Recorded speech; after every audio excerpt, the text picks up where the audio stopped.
Everybody, Invisiblekatana here with my review for season 5 of the 100, and I gotta say right off the top, definitely a fun season for me. I saw that some people didn't like it as much, but I really enjoyed it. I thought this was a really good season. I was constantly trying to figure out where we were gonna go because I'm like, all right, this is like, it seemed like some sort of in-game type stuff, and it's just like, all right, they have one enemy, but they come from space. We find out that these people have been cryogenically frozen. They're like hundreds of years old, so that's before everything kind of went down. I will say this: I'm so glad. I can't believe I actually remember this because I thought of it literally like when it happened. I was like, I hope I remember that for my review at the end of the season. But the new guy, whose name I of course can't remember because I'm terrible with names, but the new guy who ended up becoming one of the heroes by the end, he mentioned that he was from Saginaw, and then he's like, it's like so many hours from Detroit. And I was like, oh, they actually like did the research on that. I was like, that is interesting. I thought that was super cool. Being from Detroit myself, I was like, I know where Saginaw is. I've never heard Saginaw be referenced in a TV show, and I was like, must be somebody on the crew. It has to be because I'm like, who references Saginaw? But I was like, all right, that was super cool. I just thought that was really sweet because I know that that city, and of course I'm from Detroit, so I was like, well, that's really interesting that they referenced that. But I thought that was cool in the beginning. But story wise for this season, like I said, it was just going through it. It was like, all right, well, what are they gonna do when they win? Because that's like the good guys are gonna win. Otherwise, this show would it wouldn't make sense. So it was like they're gonna win. We have Clark. It's like Clark and her daughter, whose name once again I can't remember, even though I watched the whole season. I even binge watched like the last 5 episodes very recently, and I still just like blank on names unless it's like established people. But we have like the Clark crew, which is just 2 people. You have Bellamy and his squad, where they've been up in space for 6 years because it was supposed to be the 5, and it was like 6.5 almost. And then of course you have like crazy Octavia, which is without a doubt my favorite part of the whole season. Like evil, crazy, out of her mind Octavia was the best thing about this season because it was just like, this is nuts. Like, she's such a different person. They have the time skip, and it's like, it's not what it used to be. Like, she is not the same person that they're one crew, and it was like, all right, it started as that, and we knew that from the last season, and then it got real dark when we found it 5 years later, 6 years later. So I love that for sure. I thought that was fantastic. So I loved her storyline throughout this season. And those are like our 3 crews, and then of course we have the people coming down from space, and it was like, all right, how is this gonna work? How is this supposed to play out? What happens when they win? What happens when they lose? What's gonna happen? So we go through the whole season. Crazy Octavia, like I said, without a doubt, was just top notch because that was entertaining. I'm like, I don't know what's gonna happen here. You have Octavia versus Bellamy, and it's like, I don't. That's just crazy to think. Like they're, especially with their very specific history, not just like, oh, we're just siblings. It's like the things that he did, like the scene when she referenced him cutting his arm open to like make it seem like he bled all over the place so that they wouldn't get she wouldn't get caught. I was like, that was just like one of those small moments. I was like, I love that moment. I thought that was a really good, really quick story that we never heard before. So I love that moment. And just the way it all kind of played out between the 2 of them, and they still have that element by the end where it's like, you're still my sister and I love you, but there is, and he even admits it, he was like, there is still a part of me that wants you dead. And it's just like, that's crazy. That is just crazy. But she was also crazy. I mean, they could have not gone to war 100%, and it's like, I'm just gonna destroy all this algae, which of course got a ton of people killed. Even though they technically had a plan, they got betrayed by the end, and it was just a good season. Like I said, I really enjoyed the way it was handled, the way people kind of changed allegiances back and forth. Clark just doing her own thing is like, all right, I got a daughter now, so she's just like, I mean, she's always kind of been that rogue agent sort of deal, but now it's like, it used to be for her people, and I was like, it's just her, it's for her daughter, and I thought that was pretty cool. I like that idea at least. She's just switching sides left and right. It's like, look, all I care about is Octavia not going crazy because she's crazy right now and killing my daughter, who is, a true Nightblood. So I love the way that was handled. I like the way it played out. And then, of course, by the end, you have that fragmentation where people realize it's like, this is, our next true leader. And then you even have the one woman who, when she was talking to Octavia, was like, what I want you to do is to bend a knee to her, but I know you won't. So you have people where it's like, I'm going to follow you because I don't want to die because you have so many people behind you, but I know what I want based off of my heritage, but I'm also smart enough to know what you're really going to do. So I like that dynamic where it was really tense, but it was like just under control enough where it's like they still know there's too many people with Octavia versus, against her. So I like the way it was handled throughout pretty much the entire season. People being spies, people going into the camps, people, you know, drug abuse, addiction, and then of course the chaos that led to the addiction with the flashback episode, which I think was only like 2 episodes or 3 episodes before the actual end of the season.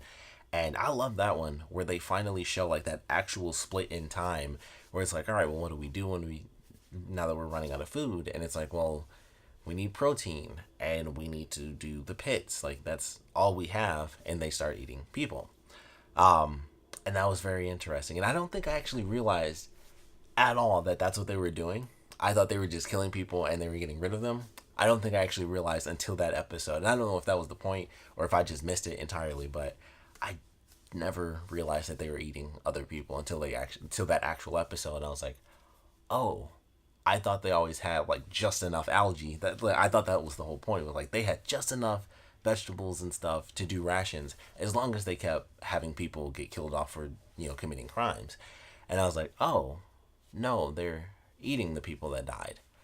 And that changed like the whole dynamic. Like that one moment where I finally realized it, which like I said, I don't know if that was meant to be a revelation or I just wasn't paying enough attention as I was watching my episodes. But either way, for me, that was a crazy moment where I was like, huh, I just didn't know that whole time. So that was a crazy episode. And then Octavia has to break Kane, which I thought was a great moment. And and it starts, and it was such a depressing, dark, and crazy moment because the first person she starts with is this guy where it's like, she says like, you don't have a choice, and he's like, I do, because the one of the people in the pit yesterday was my brother, and this could I could basically be eating my brother.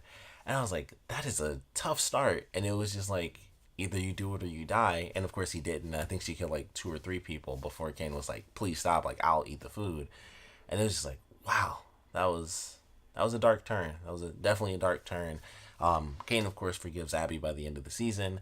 And who knows? I assume he's going to actually live because he got stabbed. And I was like, holy crap. There were a couple of moments where I was like, all right, I think Kane's about to die. I thought Octavia was going to die when she was basically, ready to sacrifice herself. I definitely thought Gaia was going to die because I didn't think they'd actually make it out of there. I thought maybe half those people. I was worried Indra was going to die. I would have been super upset if they killed Indra off. But there are a lot of moments in this where I was like, I just don't think this person's going to make it. But everybody survived, of course, to the end of the season. And it was really good. And then, of course, the finale hits.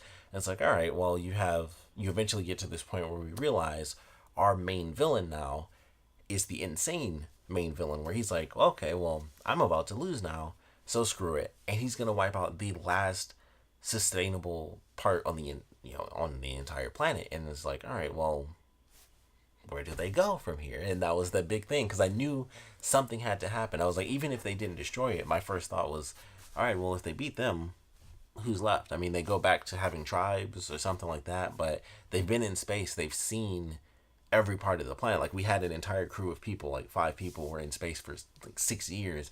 They knew what it was like. They knew whether other parts of the Earth were inhabitable. So it's like, all right, they would have said that real early on. It would have been like, all right, well, we have to travel way over here, but there's another spot. And it's like, no, they knew that this was it. This is that tiny little patch of green, and that's it for planet Earth. And then they're about to destroy it, and it's like, all right, well, if we do this, we have the algae thing, because Monty's like one of the best characters in the series, and we can come back in, I think it was supposed to initially be like 10 years or something like that. And it's like, all right, we'll do our 10-year thing. And then it got like super, super tough at the end there. And I don't think the show ever made me cry until this point, honestly. And I could be wrong. I think Jasper's moment, for sure. Jasper and Monty, I just always love those characters. And it's like, man, those are the two. Like, and Indra has like, that's in her own category. But for the characters, I just really like them a lot. It was always Monty and Jasper. They were, for the majority of the show, they were both like the funny duo. And then things changed, of course. But I always love both their characters. And it's like, all right, well, we have them wake up. We get introduced to this random new kid. And I'm like, as soon as he showed up, I was like, I know who this is. Like, I know who this character is. And then that changed the whole dynamic. It was like, well, you've been asleep for, I think it was 125 years.